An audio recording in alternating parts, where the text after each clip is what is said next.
आज हम लोग सूरदास जी के चरित्र से प्रारंभ करते हैं। जैसा कि मैंने अभी थोड़ी देर पहले कहा था कि गुरु आज्ञा नहीं देते हैं, गुरु सामर्थ्य देते हैं।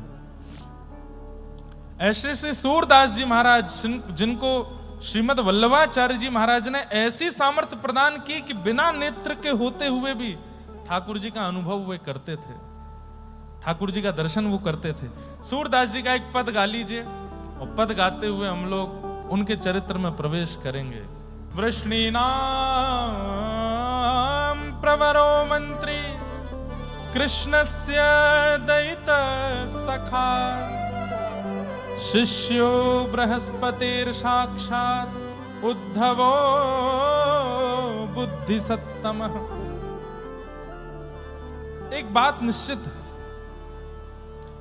इस संसार में जो भी भक्त आए हैं वो पूर्व में ठाकुर जी के काल में आ चुके हैं और ठाकुर जी ने पुनः उनको फिर भेजा है पुनः भक्ति जागृत करने के लिए इस कलिकाल में। श्री सूरदास जी महाराज अपने पूर्व जन्म में श्री उद्धव जी के अवतार थे, भगवान के परम सखा।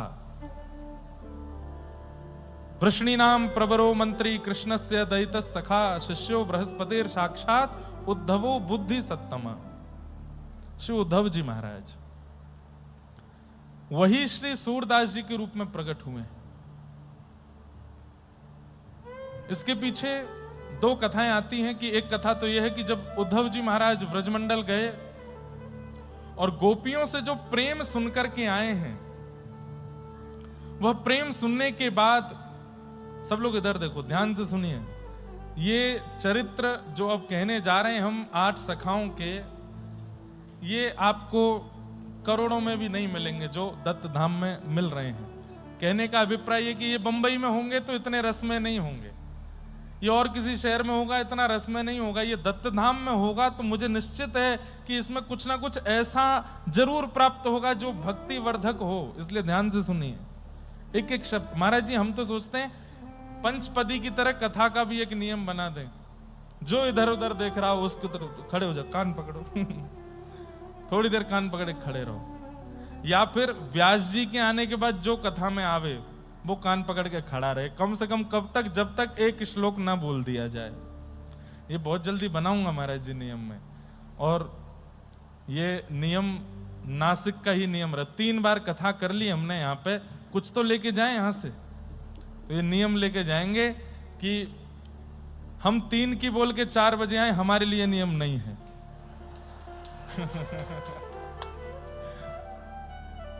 हाँ तो हम भी कर लेंगे, कान पकड़ते हुए आ जाएंगे, मंच पे आके बैठ जाएंगे, और हमारे आने के बाद जो आएगा उसको बोलना नहीं पड़े, बाहर ही लिखा होगा आप विलंब से आए, भीतर जाके कान पकड़ के खड़े रहिए अपने आसन पे, और जब तक एक श्लोक या एक पद ना गा दिया जाए तब तक खड़े रहो।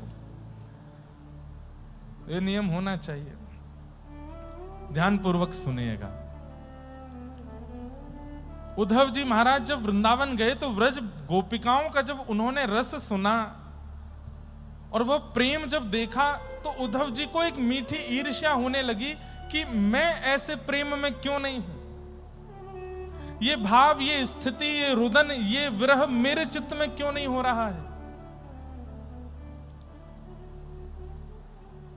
व्रज की गोपियां जो उद्धव को एक भौरे के रूप में देख करके ज्ञान उपदेश कर रही हैं, उन व्रज की गोपी श्री राधा रानी, यशोदा मैया, नंद बाबा, तन सुखा, मन सुखा, धन सुखा, इन सब सखाओं की जो विरह की स्थिति है कृष्ण के वियोग में, लाला चलो गयो है, वाके वियोग को जो इनको भाव है रहो है, वाकु देख करके उद्धव जी कह रहे हैं ऐसा भाव मेरे चित्त में क्यों नहीं है। जैसे हम लोगों की दृष्टि कैसी है, बहुत धनवान व्यक्ति को देख करके लगने लगता हम ऐसे क्यों नहीं, बहुत सुंदर व्यक्ति को देखने लगने लगता है हमारी त्वचा, हमारे नेत्र, हमारी नाक, हमारी हंसी ऐसी क्यों नहीं, बहुत सुंदर गायक गाने वाले को सुनकर के लगने लगता है कि ऐसा कंठ हमारे पास क्यों नहीं है। लेकिन भक्त कैसा होता है, वो दूसरे की भक्ति, दूसरे की स्थिति और विशेष रूप से दूसरे का विरह देख करके उसके चित्त में आता है कि मेरे चित्त में ऐसा विरह क्यों नहीं है, ऐसा भाव क्यों नहीं है। उद्धव जी महाराज आज तक एक अभिमान में रहते थे कि मैं बृहस्पति का शिष्य हूं, मैं भगवान का दैत्य सखा हूं, मैं यदुवंशियों का महामंत्री हूं, बुद्धि में बहुत पारंगत हूं। लेकिन आज उनका अभिमान चूर चूर हो गया। जब गोपियों को देखा, किशोरी जी को देखा, ब्रजवासियों को देखा, तो मन में आया ऐसा प्रेम मेरा क्यों नहीं है।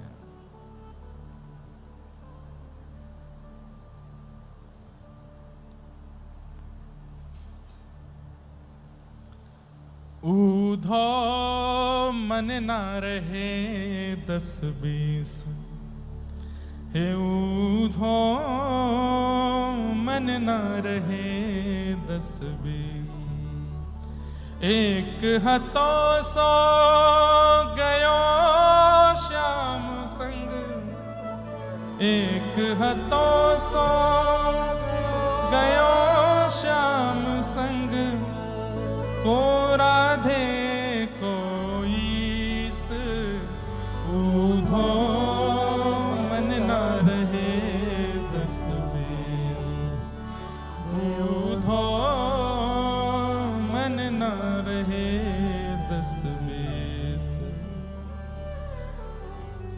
शिथिल भई सब ही माधो बिन, शिथिल भई सब ही माधो बिन, जथा देह बिन शीश, यथा देह बिन शीश। ब्रज की गोपियों की स्थिति कैसी है? जैसे बिना शर का, बिना सिर के शरीर, ऐसे बिना ठाकुर जी के ब्रज की गोपियां हो गई हैं, ब्रजवासी हो गए हैं, कोई अस्तित्व नहीं है। उद्धव समझा रहे हैं, अरे गोपियों, कृष्ण से मन हटा करके कहीं और लगाओ, अपने पत्नी में, अपने बच्चों में लगाओ, पति में लगाओ, परिवार में लगाओ, व्यापार में लगाओ, घर में लगाओ। गोपियां कह रही हैं, उद्धव हमारे पास 10-20 मन नहीं है कि एक कृष्ण को दे दिया, एक पति को दे दिया, एक बच्चों को दे दिया।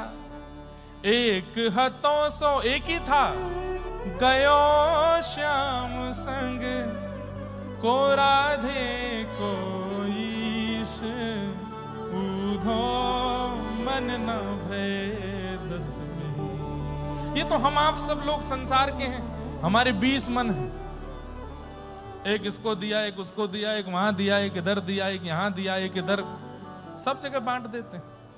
गोपियां कह रही हैं एक ही है, और वो भी श्याम सुंदर ले गया अपने साथ, अब कहां लगाएं इस मन को। श्वासा अटकी रही आशा लगी, जी वही कोटि भरी, श्वासा अटकी रही आशा लगी, जी वही कोटि भरी। तुम तो सखा श्याम सुंदर के, तुम तो सखा श्याम सुंदर के, सकल जोग के ईश, ऊधो मन न रहे 10-20। ये भी सूरदास जी का ही पद है। सूरदास रसकन की बत्तियां, पुरवो मन जगदीश, सूरदास रसकन की बत्तियां, पुरवो मन जगदीश, ऊधो मन न रहे 10-20। गोपियों की स्थिति देख करके, ब्रजवासियों का ये व्यवहार विचार देख करके, उद्धव जी महाराज रोते रोते ठाकुर जी के पास गए और जाकर के कहने लगे, वापस वृंदावन चलो, आप वृंदावन में ही रहिएगा। ठाकुर जी बोले, उद्धव नेत्र बंद करके खोलो। नेत्र बंद किए और फिर खोल करके देखा तो सब ब्रजमंडल वहीं प्रकट हो गया। ठाकुर जी बोले, ब्रजवासी सदा मेरे संग ही रहते हैं उद्धव। तो फिर उद्धव ने कहा, यदि आपके साथ ब्रजवासी रहते हैं, ये सब संयोग हो गया है, मुझे एक वरदान दे दीजिए। बोले क्या? मैंने जैसे ललिता, विशाखा, तुंग विद्या आदि सखियों को रोते हुए देखा, मैंने जैसे श्री नंद यशोदा को रुदन करते हुए देखा, मैं जैसे सब गोपियों को रुदन करते हुए और श्री जी को विरह गाते हुए देख रहा था, मैं चाहता हूं कि कलिकाल में मैं भी जन्मूं और इन गोपियों के सब रस को, इन ब्रजवासियों के रस को मैं गाऊं। मैं गाना चाहता हूं, मैं रोना चाहता हूं। मुझे वरदान दो कि मैं कलिकाल में ऐसा भक्त बन के आऊं जो इन ब्रजवासियों के रस को गा सकूं। ठाकुर जी बोले तथास्तु, कलिकाल में तुम हमारे परम भक्त सूरदास बनोगे। नेत्रहीन है सूरदास, नेत्र नहीं है, लेकिन ब्रजवासियों को गाया, ब्रज के रस को गाया है सूरदास जी। एक कथा यह है, और एक कथा यह है कि सखियों ने इनको श्राप दे दिया था। ठाकुर जी के निकुंज में प्रवेश कर रहे थे, सखियों ने रोका, नहीं माने तो सखियों ने श्राप दे दिया कि जाओ तुम नेत्रहीन हो जाओगे। इसलिए कलिकाल में उद्धव जी महाराज सूरदास बन के आए। पर हमको ये कथा इतनी ज्यादा मन को भाती नहीं, वो वाली कथा भाती है कि सूरदास जी के मन में आया मुझे गाना है। अच्छा, अब ये चरित्र आजकल 2 दिन तो चलेगा, बहुत बड़ा चरित्र है, लेकिन एक बात मैं पहले ही बता दूं कि सूरदास जी की 1.25 लाख पद रचना की इच्छा थी। वो 1.25 लाख पद लिखना चाहते थे, जिसमें से केवल 1 लाख पूरे हुए थे और सूरदास जी भगवत धाम को प्रस्थान कर गए। शेष 25,000 पद ठाकुर जी ने लिखे। ठाकुर जी ने प्रकट होकर के सूरदास जी के शेष 25,000 पद लिखे। उनमें अंतर कैसे पता चलता है? तो जिन पदों में सूरदास छाप आती हो, जैसे अभी हमने पद गाया, सूरदास रसकन की बत्तियां पूर्वो मन जगदीश, समझो ये सूरदास ने लिखा है। लेकिन जहां आ जाए शूर श्याम तो समझ जाइयो ये ठाकुर जी ने लिखा है। ठाकुर जी 25,000 पद रचनाएं पूरी करके गए सूरदास जी की। ऐसे श्री सूरदास, तो आओ उनका सुंदर पावन चरित्र सुनते हैं। भैरव सिही गांव है दिल्ली वृंदावन के बीच में, जहां पर सूरदास जी का जन्म हुआ। थोड़ा धीमा रखो, बहुत ध्यान से सुनिएगा। सारस्वत ब्राह्मण कुल में आपका जन्म हुआ। आपके माता पिता जो थे वो बहुत ज्यादा धनवान नहीं थे, धनाढ्य नहीं थे।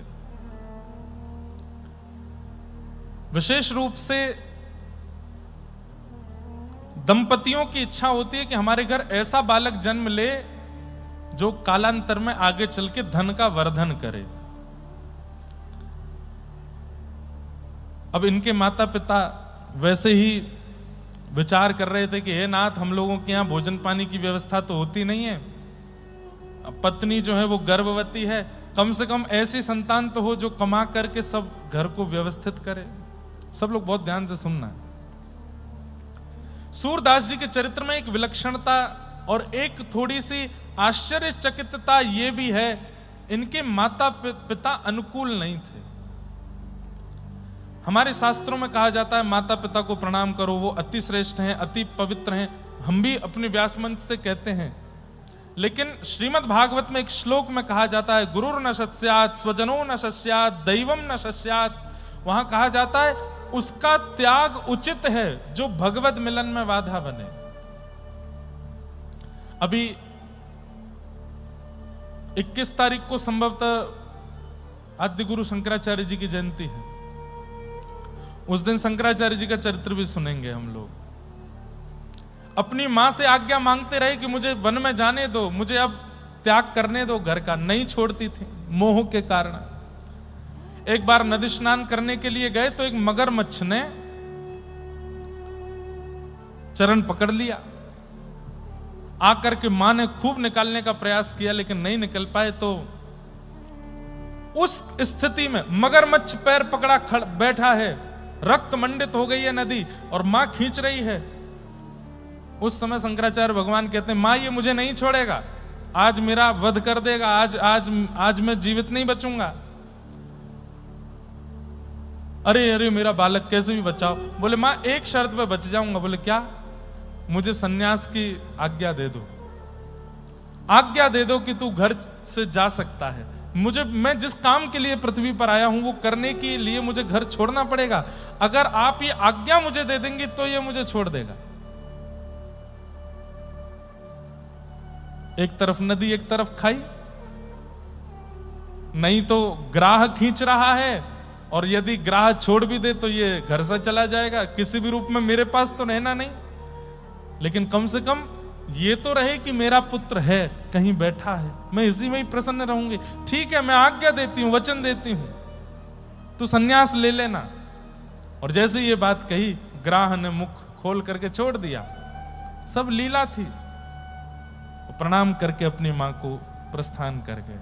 परसों हम 21 तारीख को सुनाऊंगा शंकराचार्य जी का चरित्र, बहुत सुंदर है।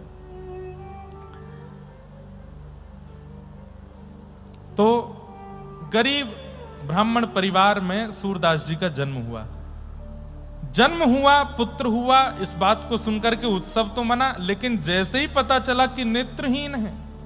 अच्छा, एक तो होता है, दो प्रकार के नेत्रहीन होते हैं। एक नेत्रहीन है जिनके नेत्र तो हैं, आकृति तो है, पर उनको दिखाई नहीं देता। और जिनकी आकृति होती है ना, उनको जैसे अभी लाइट जली है तो अनुभव हो जाता है कि सामने प्रकाश है। नीला कपड़ा है तो उनको अनुभव हो जाता है कि यहाँ नीला कपड़ा है, यहाँ पीला है। ऐसे जिनके नेत्र की आकृति बनी होती है उनको इतना अनुभव हो जाता है। पर एक जो नेत्रहीन होते हैं उनकी आकृति भी नहीं होती। जिनकी आकृति नहीं होती उनके लिए सब ब्लैकआउट, कुछ नहीं दिखता उनको। ऐसे सूरदास जी थे, नेत्र की आकृति भी नहीं थी। 5 दिन का बालक कितना प्रेम चाहता है पूरे परिवार से, लेकिन रो रहे हैं एक कोने में सूरदास, और घर में मातम मनाया जा रहा है। क्यों? हमारे घर में व्यवस्था नहीं है, हम लोग उचित परिवार नहीं है, ऊपर से ये बालक ऐसा जन्मा है जिसके नेत्र नहीं है। जब रो रो करके अति हो जाती थी तब मां दूध पिलाती थी, कम से कम शांति तो हो जाएगा। मानो जैसे घर के लोगों को लग रहा था कि बला आ गई हमारे ऊपर, तो अब क्या करेंगे हम। भैया, भगवत भक्त सहते हुए ही प्रकट होता है, और यदि प्रकट होते हुए नहीं सहा है तो जीते जी सहेगा। कुछ ना कुछ तो उसको सहना पड़ेगा। भगवत भक्त इजी लाइफ नहीं जी सकता, ये बात आप लोग लिख लीजिएगा, और इससे डरिएगा नहीं। कहीं आप भयभीत हो जाओ, महाराज जी कह रहे हैं भगवत भक्त इजी लाइफ नहीं जीता तो हम भक्ति छोड़ दें ना। सहजता का मतलब क्या है? मैं एक बात कथा में कहा करता हूं कि हम लोगों को कितना कष्ट सहना है ये विभाजित है। 1 जन्म में, 2 जन्म में, 3 जन्म में, 4 जन्म में, इतने वर्ष सब विभाजित है। मेरा लिखा होगा कि मुझे इतने जन्म लेने हैं और इतना कष्ट सहना है। लेकिन जैसे ही मैं भक्ति में प्रवेश करता हूं तो ठाकुर जी विचार करते हैं, बार बार जन्म देने से अच्छा एक बार में ही सारे कष्ट भुगवा दो। इसको 3 जन्म में जितना कष्ट सहना है 1 जन्म में ही सारे कष्ट दे दो, ताकि इसका दोबारा जन्म ना हो, ये मेरे पास रहे। तो भक्तों के जीवन में जो संकट दिखता है, कष्ट दिखता है, उसको आप कष्ट मत समझिए। वो एक प्रकार से ठाकुर जी सब एक साथ निपटवा देते हैं। इसलिए सरल जीवन नहीं होता भक्त का। धीरे धीरे सूरदास जी बड़े हुए। 3-4 वर्ष की जब अवस्था हुई, घर वाले बस ऐसे रखते थे कि इसको रखना है, कोई विशेष उनके प्रति प्रेम नहीं था। लेकिन 3 विद्याएं ऐसी थीं जो जन्म से थी सूरदास जी में। पहली विद्या कवित्व, कविताएं, पद रचना और सुंदर सुंदर भाव रचना बहुत अच्छी करते थे, कवित्व रचना। दूसरा, सूरदास जी में जन्म से था गायन, गाते बहुत अच्छा थे। और तीसरा, सूरदास जी के अंदर गुण था भविष्य कथन कर देते थे। बता देते थे कब कहां क्या क्या कैसे होने वाला है। ये सूरदास जी की जन्म से विद्या उनको प्राप्त हुई थी। 3 विद्याओं से युक्त। संसार में हर व्यक्ति मतलब हर व्यक्ति जन्म से एक गुण लेकर के आया होता है जो ठाकुर जी ने दे के भेजा है। कई लोग उस गुण को खोज लेते हैं, कई लोग उस गुण का चिंतन भी नहीं कर पाते। सूरदास जी के अंदर ये 3 गुण थे। कविता लिखते थे, गायन करते थे और तीसरा भविष्य बता देते थे। एक बार इनके पिताजी कहीं किसी यजमान के यहां गए, ब्राह्मण थे, तो यजमान ने दक्षिणा में 2 सोने की मोहर प्रदान की।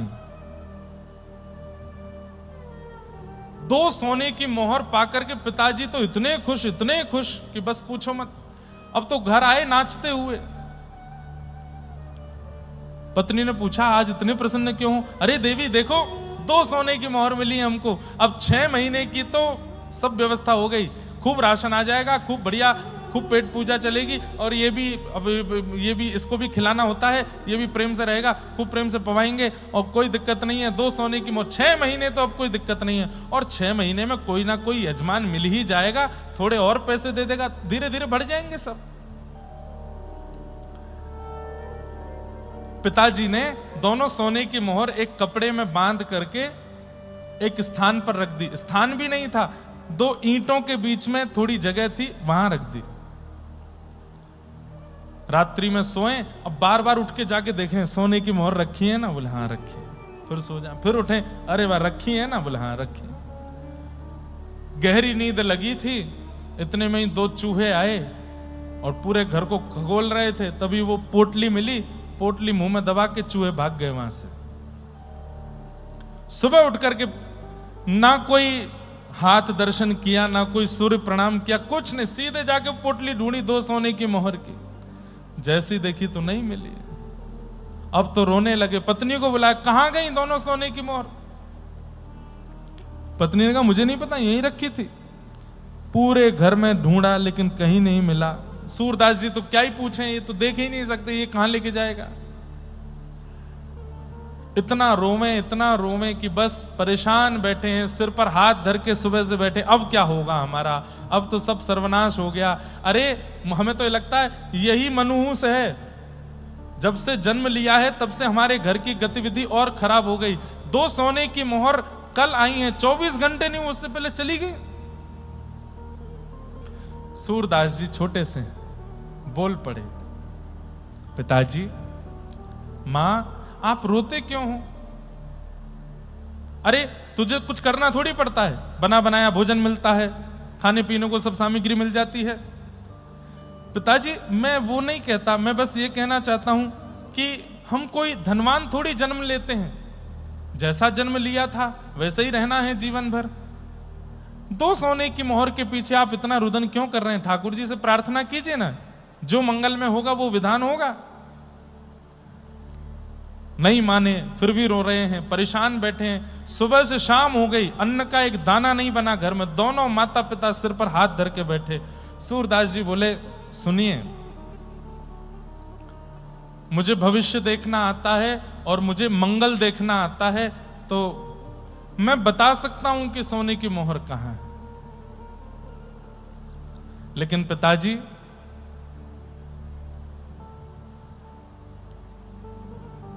क्या? सोने की मोहर बता तो दूंगा, लेकिन फिर मैं यहां नहीं रहूंगा, मैं चला जाऊंगा घर से। माता पिता बोले, तू चला जाना, जहां तेरा मन हो तू चला जाना, तू बस बता सोने की मोहर कहां है। सूरदास जी ने तुरंत एक स्थान पर बैठ करके ध्यान लगाया, बता दिया। रात्रि 2 चूहे आए थे, पोटली को ले गए, दांतों से कुतुर दी है।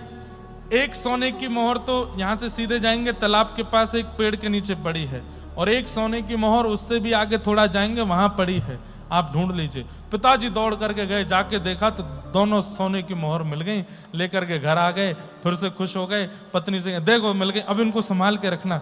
सूरदास जी अपनी लाठी ढूंढ रहे थे, नेत्रहीन है। ए सूरदास, कहां जाओगे अब तुम? चलो ऐसे नहीं करते, अब बोल दिया था हमने ऐसे, अब कोई बात नहीं, रहो तुम यहीं रहो घर पर। नहीं पिताजी, मैंने कहा था कि मैं चला जाऊंगा, अब मैं जाता हूं। अरे माता पिता हैं, थोड़ा बोल देते हैं, इतना बुरा मानने वाली क्या, रुको घर पे।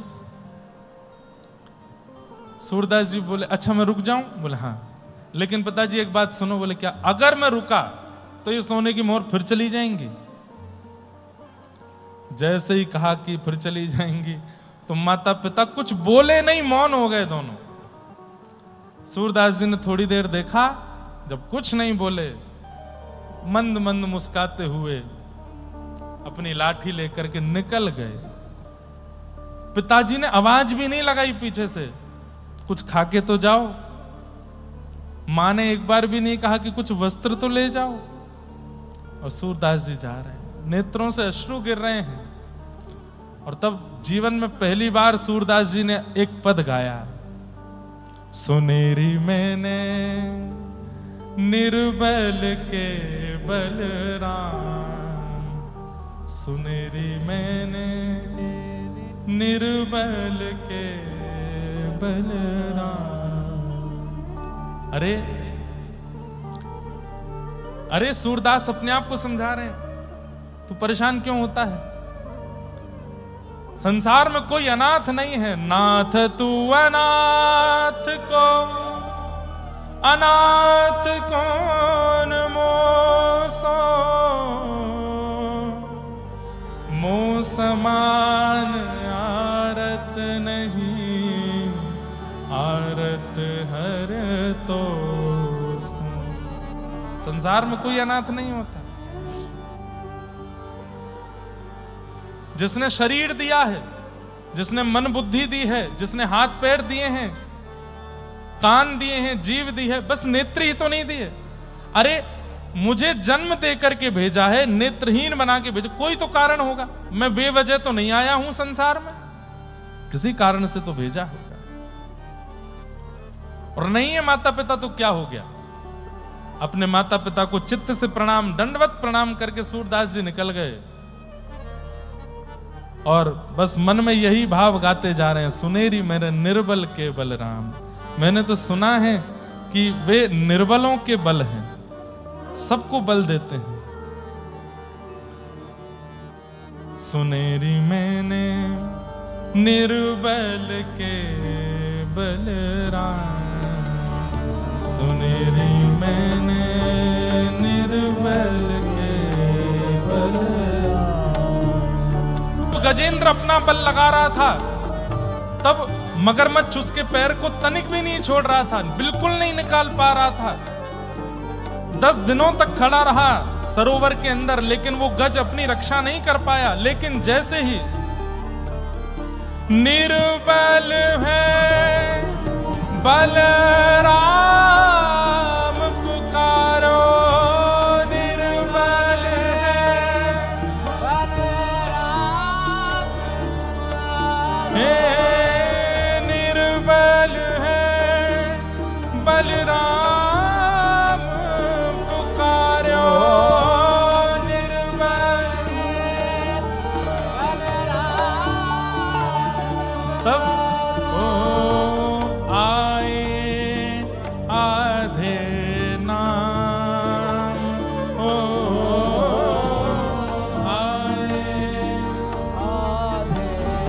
महाराज जी, यहाँ आधे नाम पे 2 बातें कही जाती हैं। हमारे रसिक जन कहते हैं आए आधे नाम, मतलब एक बात तो कही जाती है कि जब गजेंद्र ने स्तुति गाई, किसी भी भगवान का नाम नहीं बोला, सब देवता आकाश में खड़े हैं, रक्षा करने के लिए तैयार हैं, लेकिन जा कोई नहीं रहा है। क्यों?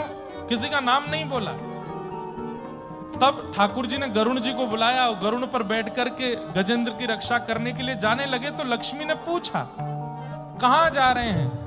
तो हमारे यहां कहते हैं हा कहे वैकुंठ में। कहते थे कि हाथी की रक्षा करने जा रहा हूं, तो हा कहे वैकुंठ में, और था बोलते बोलते तो पहुंच गए ठाकुर जी उसके पास। आए आधे नाम, हाथी मतलब हाथी बोलने में एक क्षण लगता है, इतने हाँ बोले वैकुंठ में, था बोलते बोलते तो पहुंच गए उसके पास। आए आधे नाम। और इसमें दूसरा अर्थ बताया जाता है नारायण खिलगुरो भगवन नमस्ते। गजेंद्र मोक्ष में अंत में गजेंद्र कहता, हे नारायण अखिल गुरु ब्रह्मांड नायक मेरी रक्षा करो। तो कहते हैं कि जैसे ही गजेंद्र ने कहा ना, वो नारायण पूरा नहीं बोल पाया है, रायण बोलना चाहता था, तब ना बोलते बोलते तो ठाकुर जी आ गए उसके पास। वही बात सोच करके श्री सूरदास जी मन में बड़े प्रसन्न हो रहे हैं। निर्बल है बलराम पुकारो, निर्बल है बलराम पुकारो, तब आए आधे नाम हो,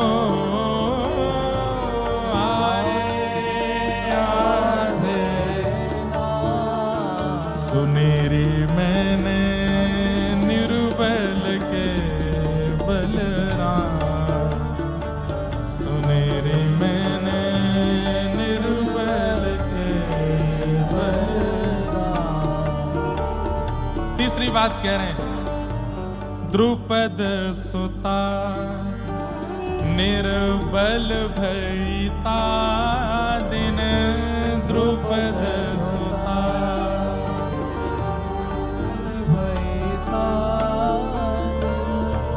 तज आए निज धाम,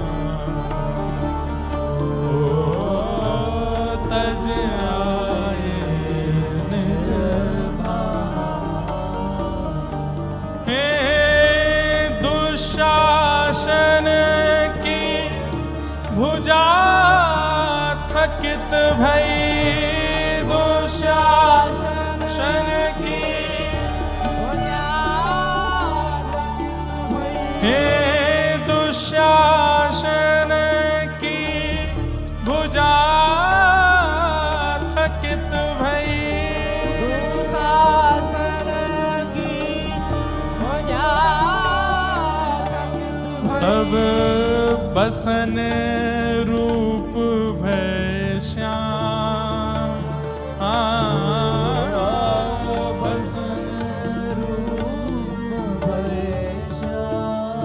सूरदास जी सोच रहे हैं, महाभारत की सभा लगी है, बड़े बड़े योद्धा चारों तरफ बैठे हैं, और उस समय खेल में अपनी पत्नी को हार गए हैं पांडव।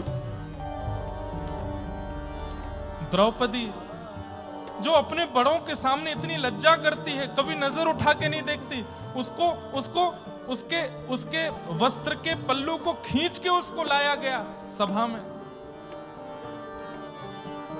द्रौपदी उस समय मासिक धर्म में है, अत्यंत लज्जा से व्याकुल हो रही है, लेकिन यहां दुशासन बस खींचे जा रहा है, कैसे भी इनको निर्वस्त्र करना है। पहले अपना बल लगाया, 5 पतियों की ओर देखा, सब नीचे नजर करके बैठे हैं। भीष्म पितामह द्रोणाचार्य आदि सबकी ओर देखा, लेकिन कोई भी एक बार भी ये नहीं कह रहा है कि अरे ये हमारे घर की बहू है, ऐसे कोई निर्वस्त्र नहीं कर सकता। तब अपना बल लगाया, मैं क्षत्रिय नारी हूं, अपनी रक्षा स्वयं करूंगी। लेकिन जब अपने बल से भी अपनी रक्षा नहीं कर पाई है, वस्त्र का अंतिम छोड़ रह गया है खींचने को, दुशासन एक बार और खींच देगा और भरी सभा में द्रौपदी के साथ वो हो जाएगा जो नहीं होना चाहिए, एक सौभाग्यवती नारी के साथ। उस अंतिम छोड़ को खींचना चाह रहा है दुशासन, और उस समय दोनों हाथ छोड़ दिए हैं। द्रौपदी ने भुजा उठा करके कहा, हे कृष्ण द्वारिका वासिन, क्वासी क्वासी महाभुज,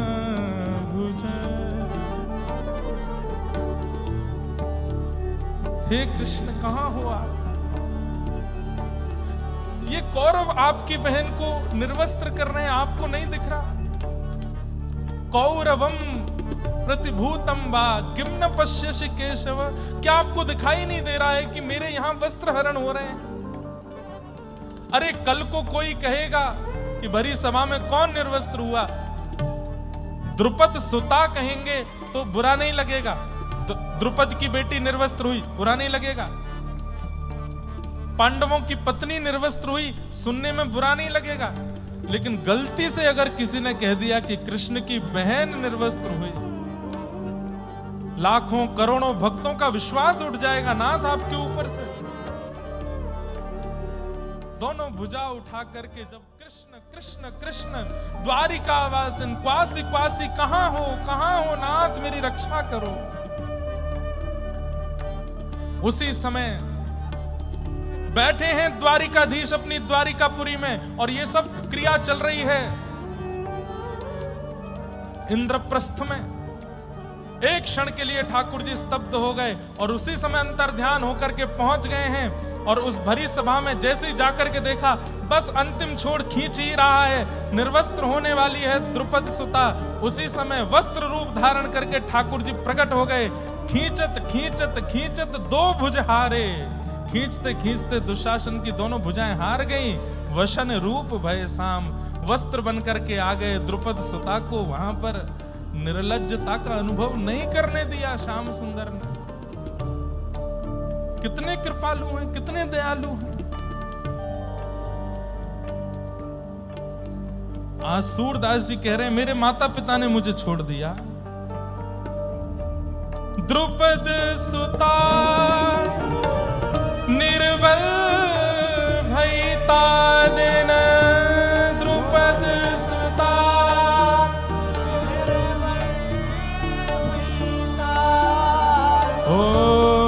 तज आए निज धाम, तज आए निज धाम। सुनेरी मैंने निर्बल के बलराम, सुनेरी मैंने निर्बल के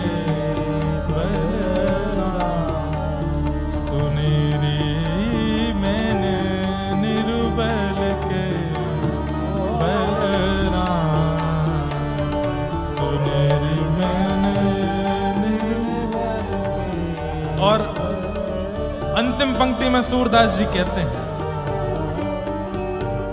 अप बल तप बल और बाहु बल, अप बल तप बल और बाहु बल, चौथो है बलराम।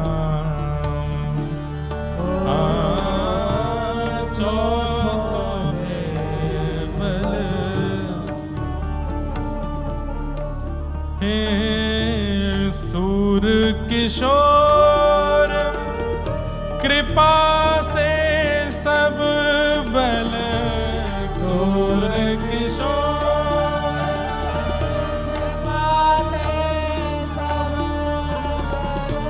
सूर किशोर कृपा से सब बल, सूर किशोर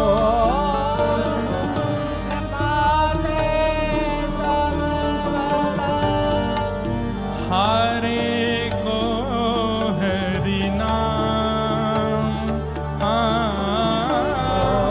हारे को हरि नाम। सुनेरी मैंने निर्बल के बलराम, सुनेरी मैंने निर्बल के निर्बल के बलराम।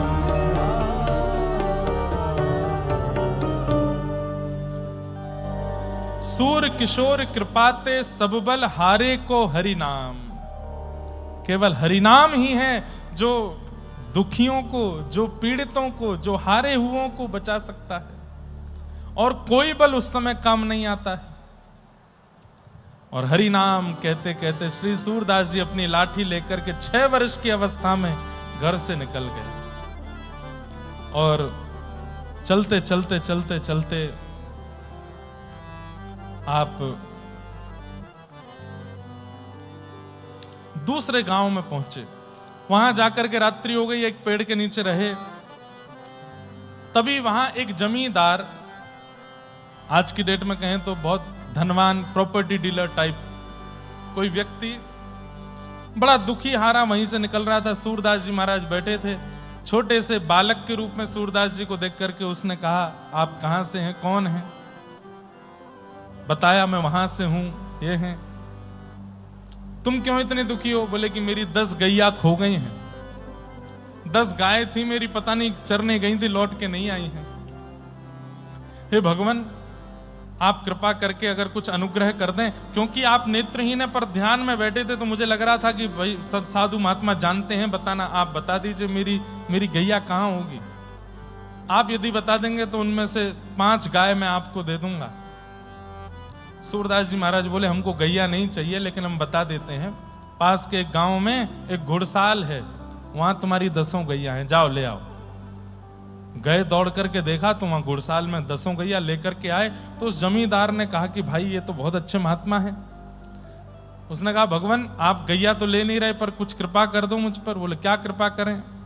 बोले, आप मुझे सेवा दे दीजिए, मैं आपकी झोंपड़ी बनवा दूं आपको रहने सहने के लिए। बोले कि वो तुम्हारी इच्छा। उसी पेड़ के नीचे एक सुंदर झोंपड़ी बनवा दी, उसमें सूरदास जी रहने लगे। और उस जमींदार ने जाकर के पूरे गांव में हल्ला मचा दिया। बोले, क्या? बोले, वो भविष्य बताते हैं वो तो। अब तो सूरदास जी के पास अगले दिन 5 लोग आ गए, उसके अगले दिन 1, 2, 10-20 लोग आ गए, फिर 50-60 लोग आ गए। अब तो भीड़ इतनी, आगे पीछे लोग घेरे बैठे रहते हैं। कोई कहे मेरी बेटी का ब्याह कब होगा, कोई कहे मेरा ये काम कब होगा, मेरी गैया दूध नहीं दे रही, कब से देना शुरू करेगी, कृपा करके बता दो। सूरदास जी सबको बता मैं। कोई आगे पूछता, भाई उम्र 40 साल हो गई, ब्याह नहीं हो रहा है, कुछ बता दो। सूरदास जी कहे, तुम ऐसे ही मरोगे, ब्याह नहीं होगा तुम्हारा। अरे थोड़ा देख लीजिए, पास के गांव से एक समाचार आया तो है, वो राजी तो हो गई है। बोले कि वो राजी तुम्हारे लिए नहीं हुई है, तुम्हारी संपत्ति के लिए हुई है। सब बता देते स्पष्ट।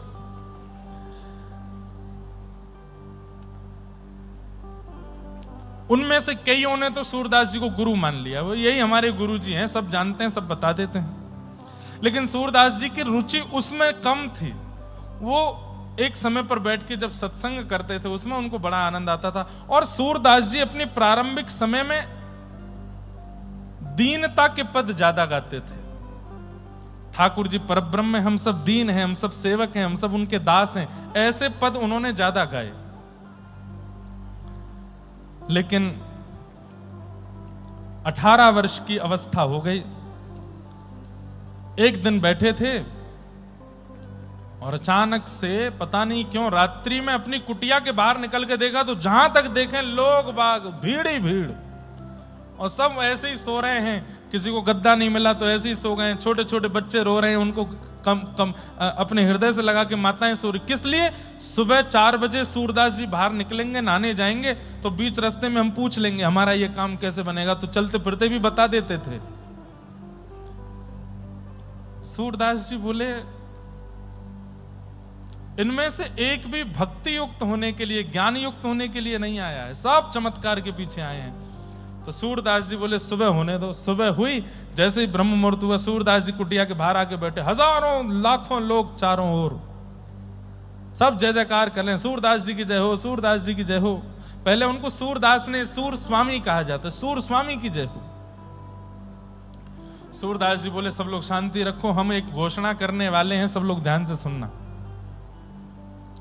क्या घोषणा करेंगे? सब बिल्कुल सुई गिर जाए तो आवाज आ जाए, इतनी शांति में सुनने। सूरदास जी बोले, आज के बाद हम भविष्य कथन नहीं करेंगे। हमको कल रात्रि में कुछ आज्ञा हुई भगवान की, और हम आज के बाद किसी को कुछ नहीं बताएंगे। भविष्य बताना आज से बंद।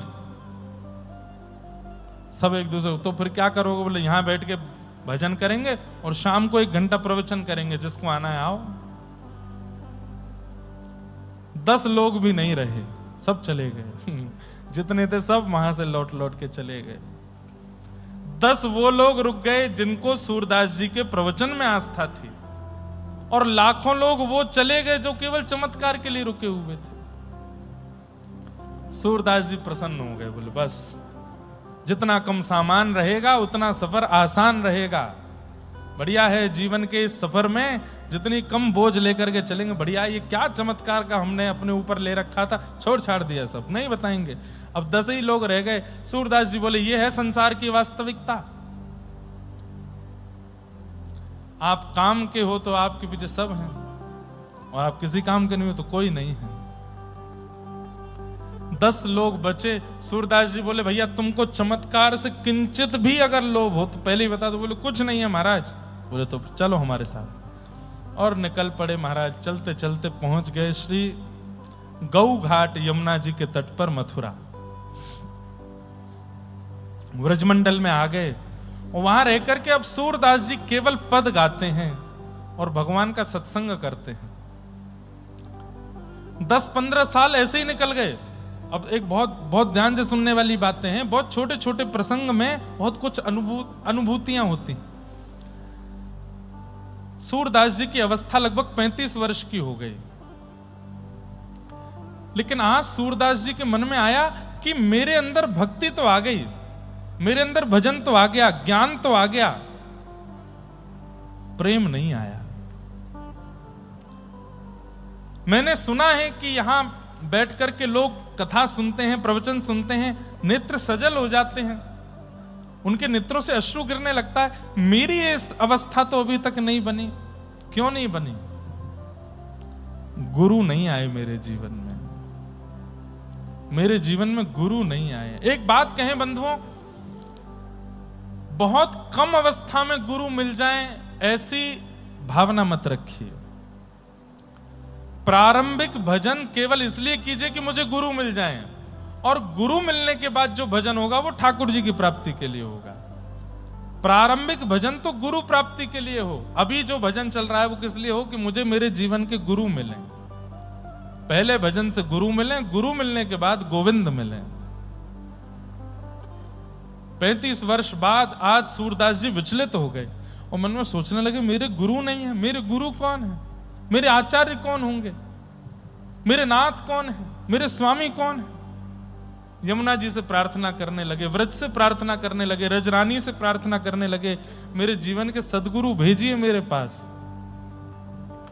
और बस अब तो यही व्याकुलता है कि गुरु मिलें, गुरु मिलें, गुरु मिलें। सुन ली उनकी पुकार। श्रीमद वल्लभाचार्य महाप्रभु भारत भ्रमण करते हुए जैसे ही व्रजमंडल आए, पूरे व्रज में जय जयकार चल रही थी। हजारों लोग उनके आगे पीछे जय जयकार करते हुए चलते थे। श्री कृष्ण शरणम मम की गूंज हो रही थी। पास के गौ घाट के ऊपर श्री वल्लभाचार्य महाप्रभु आए। हल्ला हल्ला सुन करके श्री सूरदास जी महाराज ने कहा भैया इतना शोरगुल है बाहर, इतने सारे लोग, ये किस लिए हैं? बोले अरे श्रीमन महाप्रभु श्री वल्लभाचार्य महाप्रभु पधारे हैं, उनके शिष्य आदि आए। बस वल्लभाचार्य नाम सुनते ही मानो जैसे परम शांति का अनुभव होने लगा। सूरदास जी को ऐसे लगने लगा जैसे अत्यंत प्यासे को जल पिला दिया गया हो। मन में इच्छा हुई, अभी ये इच्छा नहीं हुई कि यही मेरे गुरु हैं, मन में केवल इच्छा हुई कि इनका इतना नाम मैंने सुना है, इतना इनका यश है, और सबसे बड़ी बात वो केवल भक्ति पर प्रवचन करते हैं और उनकी कथा सुन के, प्रवचन सुन के लोग भक्त बन जाते हैं। भैया कोई हमें दर्शन करा लाओ। गांव के लोग बोले, सब लोग इधर देखो, ध्यान से सुनो। हाँ लाली क्या चाहिए? कहां को आ रही हो भगवती? जय हो जय हो। अनसुईया मैया हैं, दत्त प्रभु ने भेजे, जाओ मैया आप ही वंदन कर आओ व्यासपीठ को। क्या बता रहा था मैं? कहां चल रही थी कथा? अच्छा हम बोले जा रहे हैं, आपको समझ तो आ रही है ना?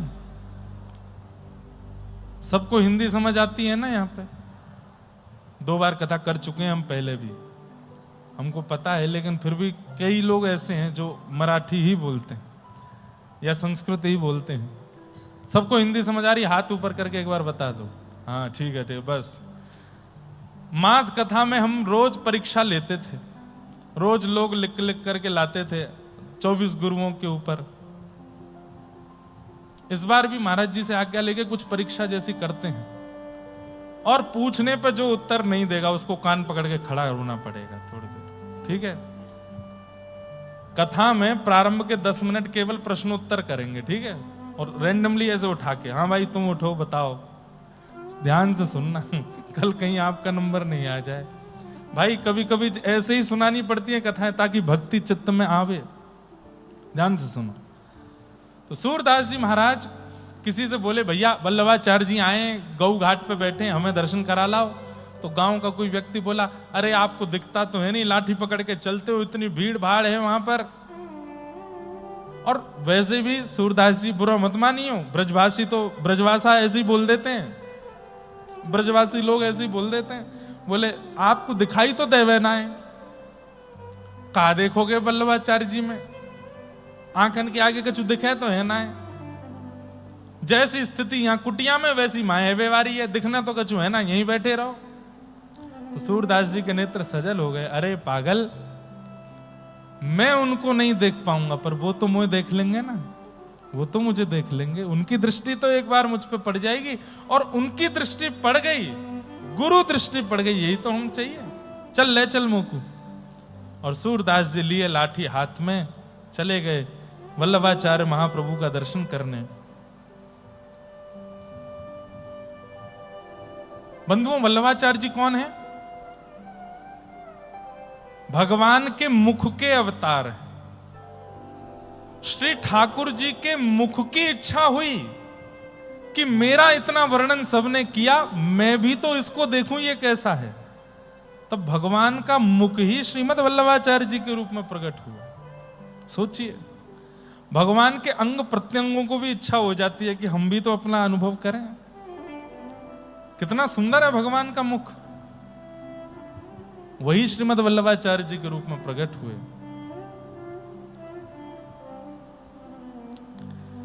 सूरदास जी गए, जाकर के ऐसी पंक्ति में सबसे आगे बैठे थे। वल्लभाचार्य महाप्रभु देख करके बोले, सूरदास हमने सुना है आप पंक्तिबद्ध करते हैं, गाते हैं, कुछ गाओ। तो सूरदास जी महाराज बोले, सब आपकी कृपा है, कुछ गाओ। तो सूरदास जी गाने लगे। क्या?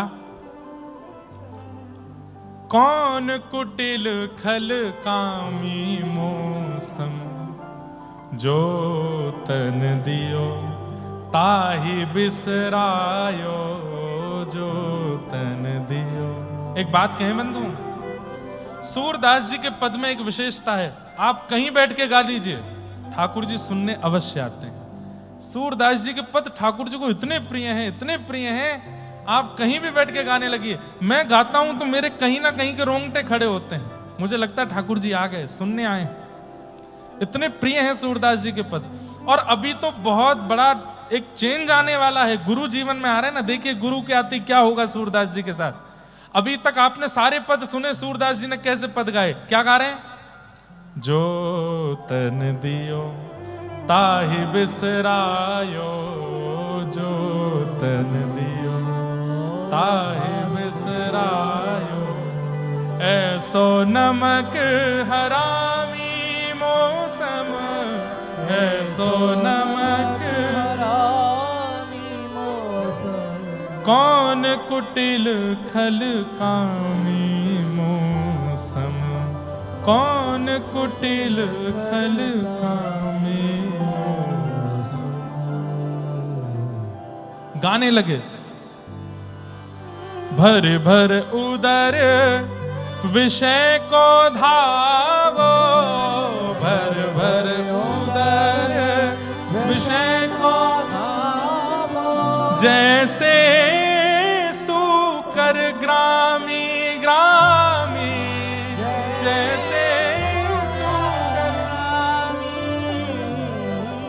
हरिजन छाणी हरि विमुखन की, हरिजन छाणी हरि विमुखन की, निस दिन करत गुलामी गुलामी। अरे हरि भक्तों को छोड़ करके उल्टा सीधा खाने पीने वाले लोगों की गुलामी करने में लगे हैं हम। कौन कुटिल खलकामी मौसम, भरी भरी उदर विषय को धावो। विषयों को ही केवल इस पेट में भर रखा है हमने। कैसे? जैसे कोई एक ग्राम का सूकर, वो केवल पेट भरना चाहता है, अब उसके मुंह में कीचड़ आवे, गंदगी आवे, नाली का पानी आवे। हम भी तो ऐसे ही हैं। पापी कौन बड़ो है मोते, पापी कौन बड़ो है मोते, सब पतितन को स्वामी स्वामी, सब पतितन को स्वामी। सूर पतित को ठौर कहाँ है, सूर पतित को ठौर कहाँ है। सुनिए श्रीपति स्वामी मौसम, कौन कुटिल खलकामी। वल्लभाचार्य महाप्रभु बैठे हैं। सूरदास जी ने जैसे पद पूरा किया, सबने ताली बजाई, लेकिन वल्लभाचार्य महाप्रभु एकनिष्ठ बैठे हैं। सूरदास जी अब दिखता तो है नहीं, तो इधर उधर देख रहे हैं, ये कुछ कहेंगे। थोड़ी देर में महाप्रभु जी बोले, कुछ और सुनाओ। तो सूरदास जी बोले, शायद अच्छा नहीं लगा होगा। सब पतितन को स्वामी मैं तो, सब पतित मतलब पापी, पापियों का स्वामी हूं मैं। पद पूरा गाया। वल्लभाचार्य महाप्रभु बोले, कुछ और सुनाओ। आज तक सूरदास जी के पद को सुनकर के ऐसा कभी नहीं हुआ कि कोई स्तब्ध ना हो गया हो, लेकिन आज श्रीमद् वल्लभाचार्य महाप्रभु बार बार कह रहे हैं, कुछ और सुनाओ। तब सूरदास जी हाथ जोड़ करके बोले, भगवान क्या सुनाऊं, बताइए ना। तब वल्लभाचार्य महाप्रभु बोले, ठाकुर जी की लीला सुनाओ। तो सूरदास जी बोले, भगवान जो अनुभव हुआ आज तक वो गाया, जिसका अनुभव नहीं हुआ वो कैसे गाऊं। मुझे अनुभव नहीं हुआ ठाकुर जी की लीला का, मैं नहीं जानता उनकी लीला कैसी है। आप सामने बैठे हैं, कृपा कर दीजिए। जाओ यमुना स्नान करके आओ, अभी जाओ। सूरदास जी महाराज तुरंत उठे, गए यमुना जी में गोते लगाए, गीले वस्त्रों में ही आए हैं। वल्लभाचार्य महाप्रभु ने बैठा है, बोले बैठो, कान पास में लाओ। कान पढ़ करके महाराज गुरु मंत्र दे दिया, गले में कंठी माला पहना दी और कहा, अब सामने बैठ के गाओ। सूरदास जी उठ करके सामने गए, और इतना ही नहीं, सामने बैठे। तब जब गुरु दीक्षा दी तो गुरु मंत्र दिया, गले में कंठी माला पहनाई, और फिर किसी सेवक से कहा, भागवत जी लेके आओ। श्रीमद् भागवत जी का प्रथम नहीं, द्वितीय नहीं, तृतीय, चतुर्थ, पंचम, षष्टम, सप्तम, अष्टम, नवम सारे स्कंद निकाल दिए। 10वें स्कंद खोला, जहां पर ठाकुर जी का जन्मोत्सव होता है। सीधे कहना प्रारंभ किया, नंदस्त्वात्मजोत्पन्ने जाता ह्लादो महामना, आहूय विप्रान वेद ज्ञान स्नातः सुचिरलंकृतः। कथा नहीं सुनाई, केवल 10वें स्कंद में क्या है इंडेक्स पढ़ के बताया। ये है, ये है, ये है, ये है, ये है। 10-15 श्लोक 10वें स्कंद के सुना दिए। सूरदास जी के नेत्रों से अश्रु गिरने लगे। सूरदास, सब जनता बैठी है, बोले हाँ क्या अनुभव हो रहा है। सूरदास जी का रोम रोम कंपित होने लगा। बोले नंद भवन है सामने, साक्षात नंद बाबा खड़े हैं, श्री यशोदा मैया खड़ी हैं, और घुटने पर चलते हुए नन्हे से मदन मोहन मेरी ओर दौड़े हुए आ रहे हैं। नाथ बोले बस अब शुरू हो जाओ, अब लीला गानी है, अब और कुछ नहीं गाना है, केवल ठाकुर जी की लीला गाओ।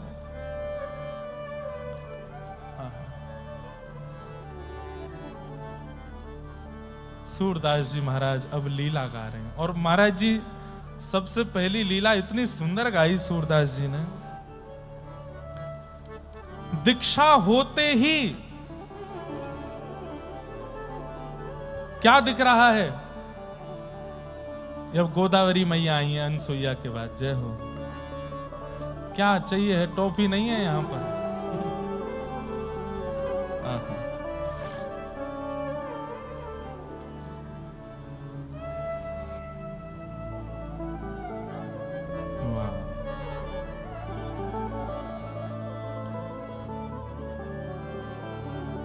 वल्लभाचार्य महाप्रभु बोले क्या दिख रहा है सूरदास बताओ। तब वल्लभाचार्य महाप्रभु के सामने सूरदास जी कहने, सब लोग इधर देखो। बोले भगवान नंद भवन है और श्री नंद भवन में यशोदा मैया लाला से चर्चा कर रही हैं और लाला यशोदा मैया ते कह रहा मैया तू मेरो जल्दी ब्याह कराए दे। यशोदा मैया कह रहे हैं लाला ब्याह के काजे छोरी चाहिए होवे, कहां ते लेके आऊं छोरी, कहां ते लेके आऊं तेरे काजे दुल्हन। आहा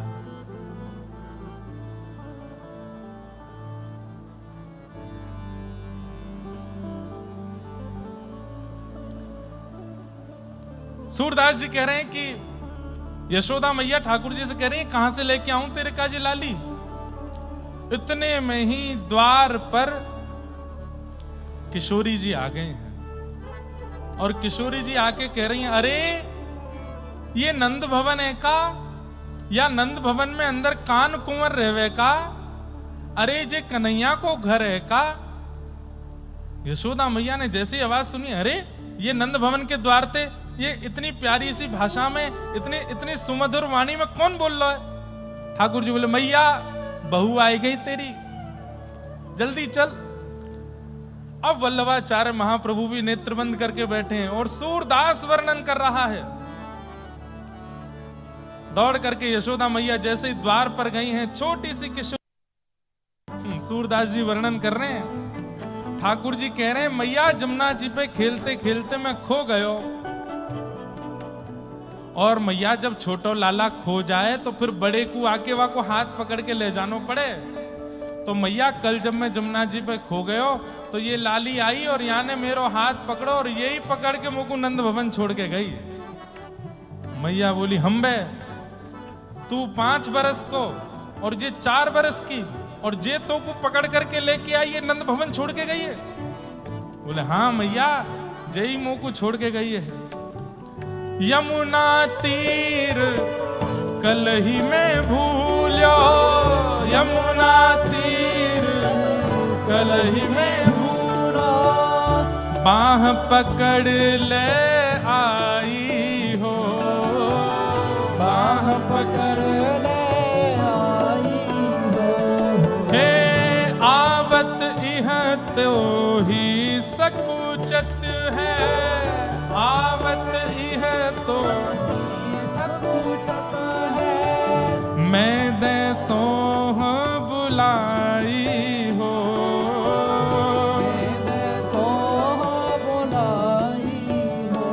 हे सूरदास ऐसे गुणन आगर, सूरदास ऐसे, हे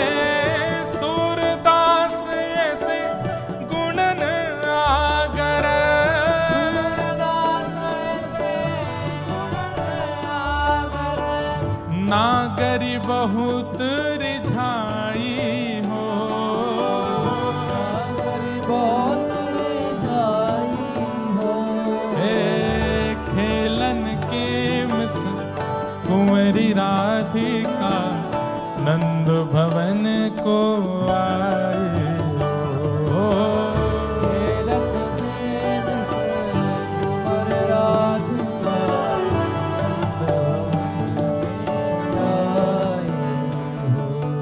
ठाकुर जी बता रहे मैया कल मुझको यही लेके आई नंद भवन, अब या को रास्ता पता चल गया तो यहाँ हमारे आइए। आप तो बहुत डर रही है मैया, यहाँ हमारे चुपचाप खड़ी है तो या के बदले मैं बोल रहे हूं। यशोदा मैया बोली लाली तो बड़ी सुंदर है। कान में ठाकुर जी बोले मैया यही तो मेरा ब्याह करा दे, अब ही करा दे मैया। मैया बोली ऐसे ब्याह ना होयो करे, पहले माता पिता ते आज्ञा लेनी होवे। अब ये सब लीला सूरदास जी सामने बैठ के बोल रहे हैं और श्री वल्लभाचार्य महाप्रभु नेत्रों से अश्रु गिर रहे हैं, श्रवण कर रहे हैं। फिर क्या हुआ सूर, अरे फिर का भयो, अरे देखो तो गुरुदेव भगवान क्या दिख रहा है। बोले क्या दिख रहा। हे यशोमती राधा कुंवर सवारती, यशोमती राधा कुंवर सवारती,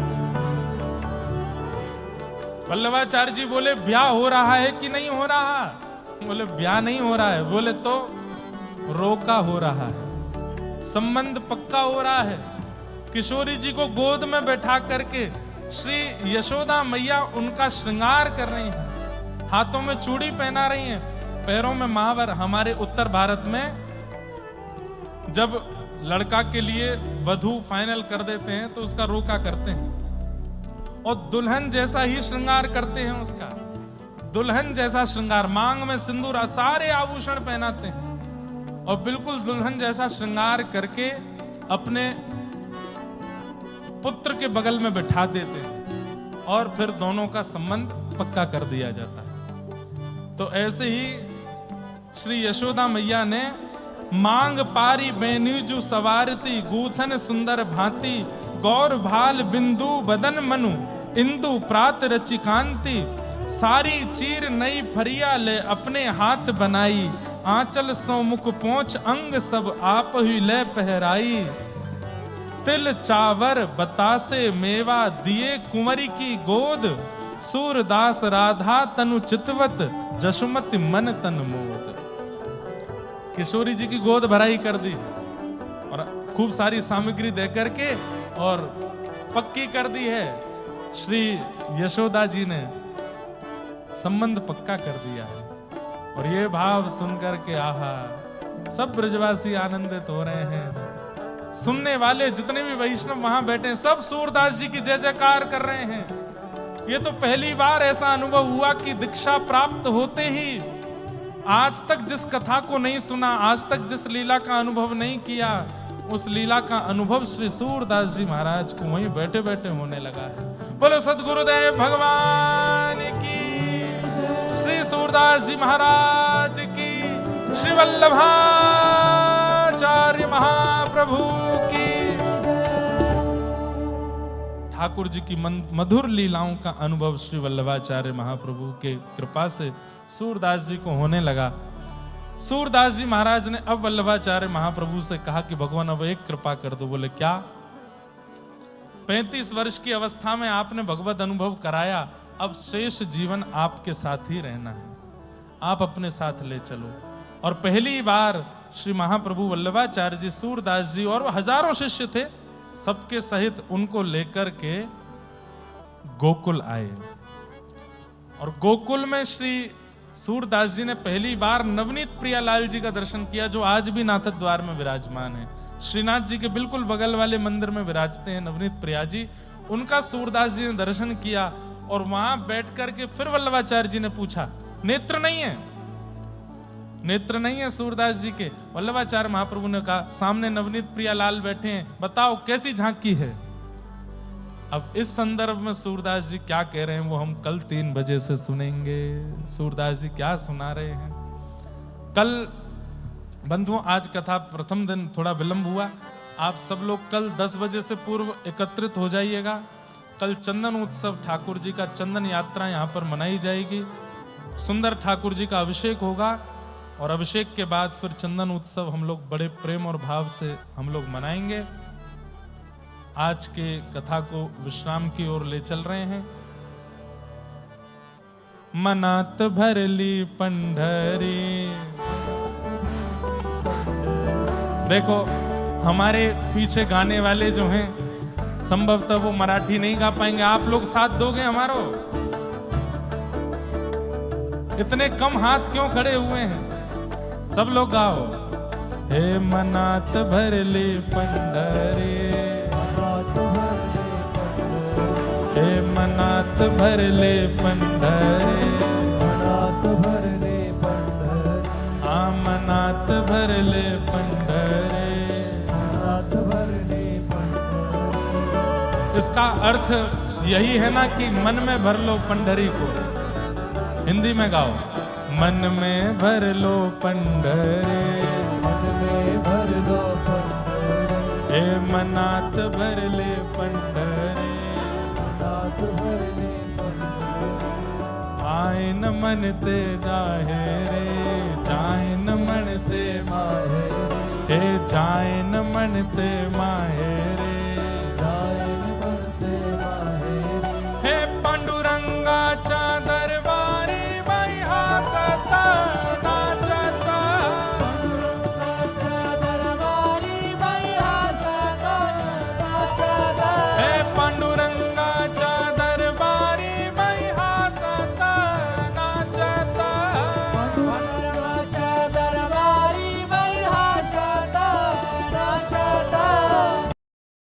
नात भरली पंढरी, मनात भरली पंढरी, जाईन म्हणते माहेरे.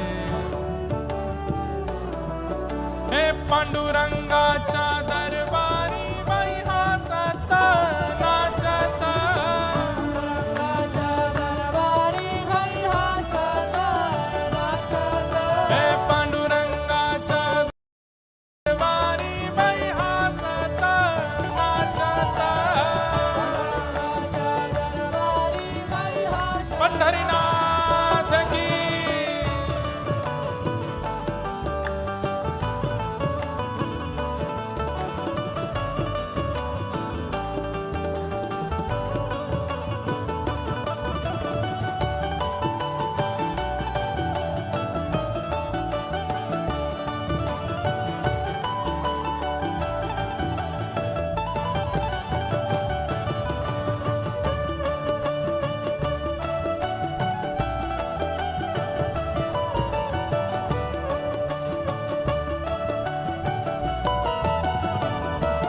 हे चंद्रभागेच वालवंट, भागेच्या वालवंट, तेच अमाचा वैकुंठ. आमचं वैकुंठ, चंद्रभागेच वालवंट, भागेच्या वालवंट, हे तेच अमाच वैकुंठ. हे आनंद भरला घनदाट बाई हसत नाचत, आनंद भरला घनदाट बाई हसत नाचत, हे आनंद भरला घनदाट बाई हसत नाचत. आनंद भरला घनदाट बाई हसत नाचत, हे पांडुरंगाच्या दरबारी बाई हसत नाचत. पांडुरंगाच्या दरबारी बाई हसत नाचत.